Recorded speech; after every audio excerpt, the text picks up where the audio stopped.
அன்புக்குரியவர்களே, ஆண்டவர் இயேசு கிறிஸ்துவின் யூபிலி ஆண்டுக்கு ஆயத்தமாக இறைவேண்டல் 100 என்னும் விவிலிய தொடரில் ஒவ்வொரு நாளும் இறைவேண்டல் பற்றிய விவிலிய பரிந்துரைகளை உங்களோடு பகிர்வதில் நான் மகிழ்ச்சி அடைகின்றேன்.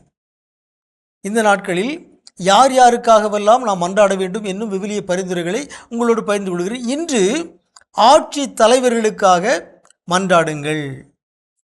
1 தீமோத்தேயு 2ஆம் அதிகாரம் 2-3 இறைமொழியில் பவுலுடையார் சொல்றாரு, இறை பற்றும் கண்ணியமும் நிறைந்தவர்களாய் தொல்லையின்றி அமைதியோடு வாழ அரசர்களுக்காகவும் உயர் நிலையில் உள்ள எல்லா மனிதர்களுக்காகவும் மன்றாடுங்கள் அப்படின்னு சொல்லிட்டு கூட ஒன்று சொல்றாரு பாருங்க.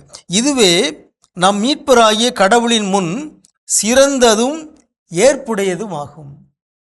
ஆகவே நாட்டு தலைவர்களுக்காக உயர் நிலையில் உள்ள அதிகாரிகளுக்காக மன்றாடுவது கடவுளின் முன்பு சிறந்த ஒரு இறைவேண்டல். அதை நாம் மறந்துவிடக்கூடாது. எனவே தான் நம்முடைய திருஅவை தன்னுடைய ஞாயிறு வழிபாடுகளிலும் திருப்புகழ் மாலையிலும் தவறாமல் உலகத் தலைவர்களுக்காக, நாட்டு தலைவர்களுக்காக, பொறுப்புகளில் உள்ள அதிகாரிகளுக்காக தவறாமல் நாம் மன்றாடுகிறோம். காரணம், கடவுளின் பார்வையில் அது சிறந்தது.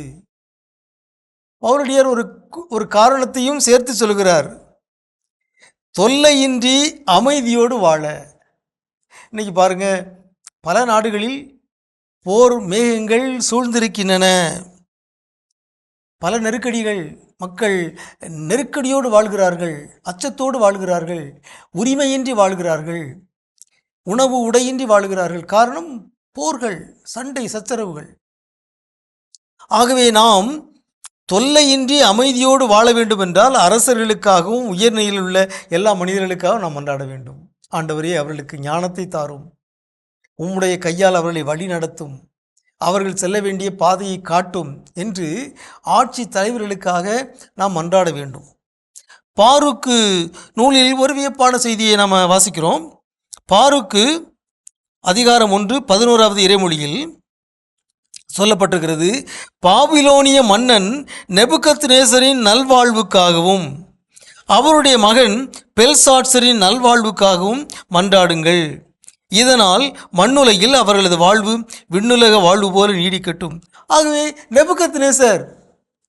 நெபுகத்நேசர் ஒரு கொடுங்கோலன். அவன் யூதர்களை எல்லாம் அடக்கி ஒடுக்கினான். அந்த அரசனுக்காக மன்றாடுங்கள், அவனுடைய மகனுக்காக மன்றாடுங்க என்று சொல்லப்பட்டிருக்கிறது. ஆகவே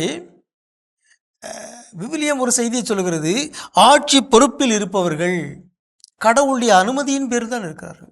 கடவுள் உங்களுக்கு அருள் தராவிட்டால் இந்த அதிகாரம் உங்களுக்கு இராது என்று பிலாத்துவை நோக்கி இயேசு கூறினார்.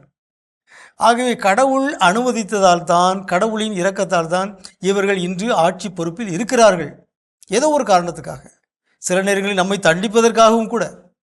ஆகவே கடவுளை துள்ளபடி ஆட்சி பொறுப்பில் இருக்கிற அனைவருக்காகவும் நாம் தவறாமல் மன்றாட வேண்டும். இதுவே கடவுளின் பார்வையில் சிறந்தது. உங்களுக்கு அமைதி உரித்தாகுக.